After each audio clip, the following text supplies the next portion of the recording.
আসসালামু আলাইকুম, সবাই কেমন আছেন? প্রাইভেট মাস্টার কোচিং সেন্টারের পক্ষ থেকে আমি মোহাম্মদ মামুন তালুকদার বলছি। আজ শুক্রবার, তারপরে আমার কোচিং সেন্টারে যাইতেছি। আর শুধু পিছনের পড়া রিভিশন দিতে হবে, কারণ এতে সবার পড়া মনে থাকবে। আজ কয়েকটি ব্যাচের পরীক্ষা নেব, আর কয়েকটি ব্যাচের পড়া ও হাতের লেখা প্র্যাকটিস করাবো।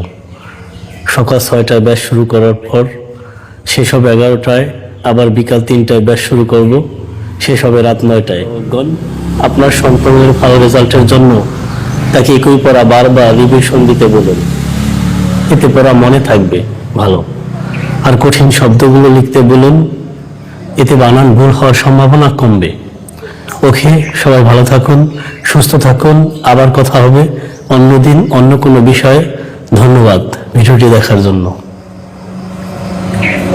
Please like, comment, share.